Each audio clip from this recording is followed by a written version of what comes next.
Hello everyone, मैं भूपेंद्र सिंह स्वागत करता हूं आपके अपने लर्निंग प्लेटफॉर्म प्रिंस एकेडमी पर। भाई आज हम आईपी मैट इंदौर का जो हमारा 2020 वाला पेपर हुआ था उसकी इन डेप्थ एनालिसिस करने वाले हैं। इसी के साथ नेक्स्ट वीडियो के अंदर हम बात करेंगे इंडिया के टॉप कॉलेजेस की जो प्लेसमेंट है उसकी अच्छे से बात करेंगे। आपने अभी तक अगर चैनल को सब्सक्राइब नहीं किया है चैनल को सब्सक्राइब कर लीजिए, साथ ही साथ बेल आइकॉन को प्रेस करना मत भूलिएगा ताकि आप तक ऑन टाइम वीडियोस की नोटिफिकेशन पहुंच जाए। इसी के साथ हम इंस्टाग्राम पे आपके एग्जाम पॉइंट ऑफ व्यू से रिलेवेंट कंटेंट आपकी प्रैक्टिस के लिए पोस्ट करते रहते हैं, जहां पर आप क्विजेस देकर अपने एग्जाम की जो प्रैक्टिस है उसको एक एज दे सकते हो। आपने अभी तक इंस्टाग्राम पे हमें फॉलो नहीं किया है इंस्टाग्राम पे आप फॉलो कर सकते हैं। कमेंट के फर्स्ट कमेंट के अंदर आपको हमारे इंस्टाग्राम का लिंक मिल जाएगा। चलिए सबसे पहले मैं बात करता हूं हमारे एग्जाम का पैटर्न, जो हमारे आईपी मैट का यूजुअल पैटर्न जो होता है मैं उसकी बात करता हूं। क्वांटिटेटिव एप्टीट्यूड जो कि एमसीक्यू बेस्ड जो हमारे होते हैं उसके हमें 40 क्वेश्चंस देखने को मिलते हैं और इसके लिए हमें 40 मिनट ही मिलते हैं। हर एक क्वेश्चन ठीक करने पे हमें +4 की गेनिंग होती है। अगर हम क्वेश्चन गलत कर देते हैं तो हमारी नेगेटिव मार्किंग -1 की जाती है। ये हमारा क्वांटिटेटिव एप्टीट्यूड जो कि एमसीक्यू बेस्ड होता है ये यूजुअली 160 मार्क्स का होता है। इसी के साथ क्वांटिटेटिव एप्टीट्यूड के हमें 20 क्वेश्चन शॉर्ट आंसर बेस्ड भी देखने को मिलते हैं। इसके लिए भी हमें 40 मिनट्स ही देखने को मिलते हैं। हमें जो गेनिंग होती है हर एक क्वेश्चन ठीक करने पे +4 और इसके लिए हमें अगर हम क्वेश्चन गलत कर देते हैं नेगेटिव मार्किंग इस सेक्शन के अंदर नहीं होती है।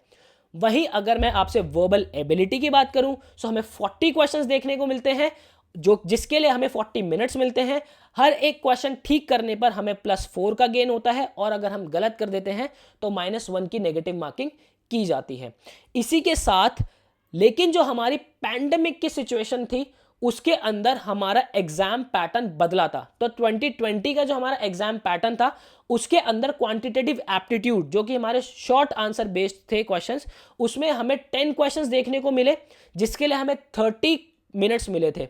वहीं ठीक करने पर हमें +4 का गेन था और गलत करने पर कोई भी नेगेटिव मार्किंग नहीं थी। वहीं अगर मैं एमसीक्यू बेस्ड क्वेश्चंस की बात करूं क्वांटिटेटिव एप्टीट्यूड के सेक्शन के अंदर हमें 20 क्वेश्चंस देखने को मिले थे जिसके लिए हमें 30 मिनट्स मिले थे। अगर हम क्वेश्चन ठीक करते हैं हमें +4 का गेन था और हमें नेगेटिव मार्किंग -1 की देखने को मिली थी। वहीं अगर मैं वर्बल एबिलिटी की बात करूं वर्बल एबिलिटी के अंदर हमें 30 क्वेश्चंस देखने को मिले थे जिसके लिए हमें 30 मिनट्स मिले थे। हमें ठीक करने में क्वेश्चन +4 और हमें नेगेटिव मार्किंग -1 की देखने को मिली थी। टोटल हमें 60 क्वेश्चंस देखने को मिले थे जिसके लिए हमें 90 मिनट्स दिए गए थे। क्लियर है भाई? अब मैं पर्टिकुलर एक एक सेक्शन की तरफ बढ़ता हूं और अच्छे से हम जानते हैं कि हर एक सेक्शन के अंदर किस क्वेश्चन से कहां से क्वेश्चन जो है पुट किया गया था ताकि आप अपनी प्रैक्टिस को प्रायोरिटाइज कर सको। और आगे बढ़ने से पहले मैं आपको एक बात बता देता हूं यार, एग्जाम की तैयारी में ही नहीं जिंदगी में भी अगर हमें कोई सही टाइम पे सही पर्सन सही गाइडेंस या सही सजेशन दे देना जो हमारा जो काम होता है उसकी एफिशिएंसी 4 गुना बढ़ जाती है। अगर आप भी चाहते हैं कि आपको राइट मेंटोर राइट टाइम पे राइट गाइडेंस दे दे हमारा सेंचुरी बैच जो है वो लॉन्च हो चुका है। इसके अंदर आपको वीडियो लेक्चर्स मिलते हैं इंडिया की टॉप फैकल्टीज से, साथ ही साथ आपको बुक सेट दिया जाता है जो कि बहुत ही ज्यादा रिलेवेंट है आपके एग्जाम प्रिपरेशन के लिए। उसी के साथ आपको डबल सपोर्ट मिलता है आपके डाउट ग्रुप के थ्रू, जहां पर हमारी पूरी टीम जो है वो आपके डाउट सॉल्व करने के लिए हमेशा आपके साथ बनी रहती है। उसी के साथ आपको AI इनेबल्ड मॉक पोर्टल दिया जाता है जिसके अंदर आप अपनी तैयारी को टाइम टू टाइम जज कर सकते हैं, टाइम टू टाइम देख सकते हैं कि किस टॉपिक के अंदर आप अभी लैग कर रहे हैं, कौन से टॉपिक के अंदर आप अच्छे से काम कर पा रहे हैं, किस सेक्शन के अंदर आपको अभी ज्यादा टाइम लग रहा है। आप इन डेप्थ एनालिसिस अपनी तैयारी का इस मॉक पोर्टल के थ्रू देख सकते हैं। साथ ही साथ आपको लाइव सेशन मिलते हैं हमारी फैकल्टीज के साथ जो कि बहुत अच्छा एज देते हैं आपकी तैयारी के अंदर। और ये सारी फैसिलिटीज आप अवेल कर सकते हैं ओनली इन 7000।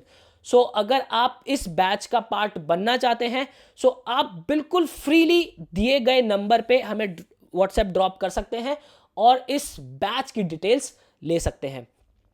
आगे बढ़ता हूं भाई, मैं वर्बल एबिलिटी की अगर मैं बात करूं सो वर्बल एबिलिटी के अंदर हमें हमेशा की तरह वोकैबुलरी से सबसे ज्यादा क्वेश्चंस देखने को मिले। हमें 11 से 12 क्वेश्चंस वोकैबुलरीज के अंदर देखने को मिले, जिसमें हमें फिल इन द ब्लैंक्स देखने को मिले, वर्ड यूजेस देखने को मिले और ईडियम्स देखने को मिले।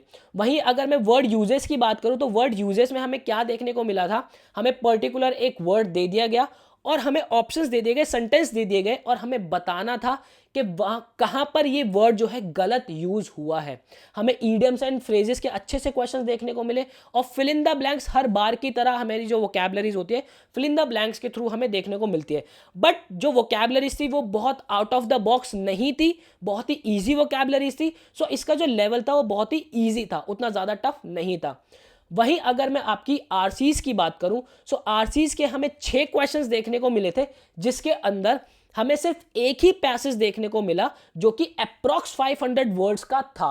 और ये जो हमारा पैसेज था इसके अंदर हमें 2 क्वेश्चंस जो थे हमारे इन्फ्रेंस बेस्ड थे और बाकी के जो क्वेश्चंस थे वो बिल्कुल डायरेक्ट क्वेश्चंस पूछे गए थे। सो अगर मैं आरसीज की बात करूं सो ये हमारा लेवल ऑफ डिफिकल्टी हमारा इजी टू मॉडरेट रहा था। वहीं अगर मैं ग्रामर की बात करूं सो हर बार की तरह मतलब आईपी मैट इंदौर की प्रथा रही है कि जो ग्रामर है वो सेंटेंस करेक्शन के थ्रू जो है आपसे पूछा जाता है, जिसके अंदर आपसे सब्जेक्ट वर्ब अग्रीमेंट, आपके पैरेललिज्म, आपकी वर्ब्स, आपकी मॉडिफायर्स की नॉलेज जो है वो काफ़ी अच्छे से जो है टेस्ट की गई थी। सो इसके अंदर हमें 5 से 7 क्वेश्चंस देखने को मिले थे। सो अगर मैं इसके लेवल ऑफ डिफिकल्टी की बात करूं सो ये भी हमारा ईजी टू मॉडरेट रहा था। वहीं अगर मैं लॉजिकल कॉन्टिन्यूएशन की बात करूं, लॉजिकल कॉन्टिन्यूएशन में क्या होता है भाई, आपको एक प्रॉपर सेंटेंस दे दिया गया होता है, उसके मतलब पैराग्राफ दिया होता है, उसके अंदर कुछ सेंटेंसेस जो मिस होते हैं, कभी कभी वो एंड में मिस होता है, कभी स्टार्टिंग में मिस होता है, कभी बिल्कुल बिल्कुल मिड के अंदर वो मिस होता है। सो ऐसे हमें 3 क्वेश्चंस देखने को मिले थे जिसके अंदर लास्ट और मिडल सेंटेंसेस जो थे वो डिलीट थे। तो हमें वो बताना था, हमें ऑप्शंस दिए गए थे, हमें बताना था कि कौन सा हमारा मिसिंग इसके अंदर से सेंटेंस है। अगर मैं इसके लेवल ऑफ डिफिकल्टी की बात करूं सो ये भी हमारा इजी टू मॉडरेट ही था। साथ ही साथ हमारे जंबल्ड पैराग्राफ के जो हमें क्वेश्चंस है वो 3 देखने को मिले थे, जिसके अंदर 2 क्वेश्चंस हमारे 4 सेंटेंसेस थे जिसको जो हमारे जंबल्ड थे। एक क्वेश्चन जो था वो उसमें हमें 5 सेंटेंसेस दिए हुए थे जो कि हमारे जंबल्ड थे। सो ये अगर मैं लेवल ऑफ डिफिकल्टी की बात करूं सो ये हमारा मॉडरेट था। और अगर मैं जंबल्ड की पैराग्राफ्स की भी बात करूं तो वहां पे जो कनेक्टिंग वर्ड्स थे वो काफ़ी इजीली आप पहचान सकते थे, उतने ज़्यादा टफ नहीं से। सो टोटल अगर मैं क्वेश्चंस की बात करूं तो हमें 30 क्वेश्चंस देखने को मिले थे, जिसके लिए हमें टाइम दिया गया था 30 मिनट्स। क्लियर है भाई आपको ये चीज़? आगे बढ़ते हैं। अब अगर मैं क्वांटिटेटिव एप्टीट्यूड के अंदर जो हमारे शॉर्ट आंसर क्वेश्चंस जो हमारे थे उसकी अगर मैं बात करूं तो टोटल ये 10 क्वेश्चंस है। और टू बी वेरी ऑनेस्ट इतने इजी क्वेश्चंस थे कि आप इसके अंदर इजीली 7+ तो आराम से अटेम्प्ट कर सकते थे। जहां पर अगर मैं बात करूं नंबर सिस्टम के, हमें 2 क्वेश्चंस देखने को मिले थे, बहुत इजी, बेहद इजी। मतलब शॉर्ट आंसर इस बार 2020 के अंदर बहुत ज़्यादा इजी था, जो कि जनरली इतना हमें देखने को नहीं मिलता है, राइट। कॉनिक सेक्शन की अगर मैं बात करूं तो वहां से हमें एक क्वेश्चन देखने को मिला, लॉगरिथम से हमें एक क्वेश्चन देखने को मिला सॉरी, मैट्रिसेस एंड डिटर्मिनेंट से हमें एक क्वेश्चन देखने को मिला। मैक्सिमा और मिनिमा की बात करूं तो ये एक क्वेश्चन हमें देखने को मिला जो कि मॉडरेट था, उतना ज्यादा टफ भी नहीं था, मतलब मॉडरेट था ये। प्रॉफिट एंड लॉस का बिल्कुल एकदम क्या कहूं, बिल्कुल इजी क्वेश्चन जो हमें देखने को मिला, एक क्वेश्चन था। सेट थ्योरी से डायरेक्ट क्वेश्चन पूछा गया था जो कि एक क्वेश्चन हमें देखने को मिला।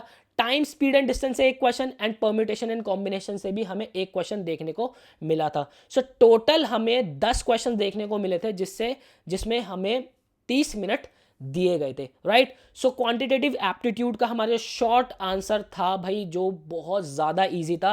मतलब इसके अंदर अगर मैं गुड अटेम्प्ट्स की बात करूं सो इजीली आप 7+ इसमें अटेम्प्ट कर सकते थे, बिल्कुल इजीली आप अटेम्प्ट कर सकते थे। और अगर मैं इसके गुड स्कोर की भी बात करूं सो 32+ इसमें इजीली स्कोर किया जा सकता था, वही अगर आपने राइट अप्रोच और राइट गाइडेंस के अंदर पढ़ाई की होगी तो। इसी के साथ आगे बढ़ता हूं भाई मैं, जो हमारे एमसीक्यू बेस्ड क्वेश्चंस थे। सो एमसीक्यू बेस की अगर मैं बात करूं सो ये हमारा इजी टू मॉडरेट रहा था। हाँ, कुछ क्वेश्चंस थे हमारे जो कि थोड़े से लेंदी बने थे, मतलब टाइम टेकिंग ज़्यादा थे। जैसे कि अगर मैं टाइम एंड वर्क की बात करूँ, टाइम स्पीड एंड डिस्टेंस की बात करूँ, सो ये हमारे थोड़े से जो थे, ये पढ़ने में जो थे थोड़े से लेंदी क्वेश्चन ज़रूर थे। सो एवरेजेस की अगर मैं बात करूँ तो हमें किस किस टॉपिक से देखने को मिला, देखो एवरेज हमें देखने को मिला ज्योमेट्री, लॉगरिथम, मिक्सचर्स की भी अगर मैं बात करूँ ना, तो मिक्सचर्स के अंदर हमें कैसा क्वेश्चन दिया हुआ था, हमें दो क्वांटिटीज गिवन थी, और मतलब दो क्वांटिटीज मिक्स्ड है और उसका हमें रेशियो भी गिवन था। सो हमें एलिगेशन लगा के उसको सॉल्व करना था, जो कि मतलब बिल्कुल डायरेक्ट क्वेश्चन ही हमसे पूछा गया था, ठीक है। और अगर मैं आपसे ज्योमेट्री की भी अगर मैं बात करूं, तो ज्योमेट्री के अंदर भी हमें क्या था भाई, पेरीमीटर गिवन था और हमें बताना था कि इसके अंदर से कितने एक्यूट एंगल जो है वो पॉसिबल है, राइट। मैं क्या करूंगा, फर्स्ट कमेंट के अंदर आप जो है इस क्वेश्चन पेपर को मैं वहां पे पोस्ट करवा दूंगा, आप इस क्वेश्चन पेपर को फर्स्ट कमेंट से आप देख सकते हैं और आप खुद भी जज कर सकते हैं, राइट।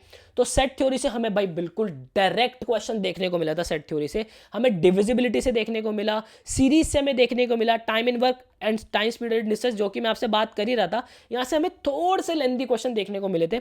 ट्रिग्नोमेट्री से हमें देखने को मिला, पार्टनरशिप से हमें देखने को मिला, जहाँ पे मतलब ABC ऐसे उन्होंने अलग अलग टाइम पे जो है इन्वेस्ट की हुई थी, सो हमें बताना था कि इनका जो शेयर रहा होगा वो कितना रहा होगा। प्रोबेबिलिटी की हमसे बात पूछी गई थी। DI भाई, DI तो मतलब ये लगा लो इतनी ज़्यादा ईजी DI थी, मतलब क्या ही कहूँ मैं। सो DI की अगर मैं बात करूँ, सो 5 क्वेश्चन DI के, पार्टनरशिप का आपका 1 क्वेश्चन, ट्रिग्नोमेट्री का आपका 1 क्वेश्चन, और वही मतलब ट्रिग्नोमेट्री के ऑल दो 2 क्वेश्चंस थे। मैं अभी बात कर रहा हूं उन क्वेश्चंस की जो आप इजीली कर सकते थे, है ना। सो DI से 5 क्वेश्चन, पार्टनरशिप से 1 क्वेश्चन, ट्रिग्नो से आप 1 क्वेश्चन, वहीं अगर मैं डिविजिबिलिटी की बात करूं तो डिविजिबिलिटी से आप 1 क्वेश्चन इजीली कर सकते थे। सेट थ्योरी के क्वेश्चंस आप 1 इजीली कर सकते थे, मिक्सचर एंड एलिगेशन का 1 इजीली कर सकते थे, एवरेज की आप 1 क्वेश्चन कर सकते थे। मतलब 5 अगर मैं देखूं तो ये हमारे टोटल 12 क्वेश्चंस, मतलब कि MCQ बेस्ड जो हमारे टोटल 20 क्वेश्चन थे, उसमें से 12 क्वेश्चंस ऐसे थे जो कि आप इजीली कर सकते थे। सो अगर मैं इसके गुड अटेम्प्ट्स की बात करूं, सो भाई 14 से 15 क्वेश्चंस जो थे वो आराम से किए जा सकते थे। और इसके अगर मैं गुड स्कोर की बात करूं, सो आराम से इसके अंदर 50+ स्कोर किया जा सकता था इस सेक्शन के अंदर। सो भाई मुझे उम्मीद है आपने हर सेक्शन के अंदर अच्छे से एनालाइज किया होगा कि किस टॉपिक के अंदर कहां से एग्जामिनर क्वेश्चन पुट करता है। सो आप अपनी तैयारी को इसी तरीके से इन्हीं टॉपिक्स के अकॉर्डिंग प्रायोरिटाइज कर सकते हैं। जिस टॉपिक से ज़्यादा क्वेश्चंस बन रहे हैं उन क्वेश्चंस को, उन टॉपिक्स को आप पहले पढ़िए, उस पर एनर्जी थोड़ी सी ज़्यादा लगाइए, अच्छे से लगाइए और अपनी तैयारी को अच्छे से करते रहिए। अगेन, अगर आपने इस चैनल को सब्सक्राइब नहीं किया है, सो चैनल को सब्सक्राइब कर लीजिएगा, क्योंकि हम आपके लिए ऐसी ही वीडियोस बनाते रहते हैं। सो मैं मिलता हूं आपसे नेक्स्ट वीडियो के अंदर, मुझे दीजिए इजाज़त। Till then, bye bye. Take care.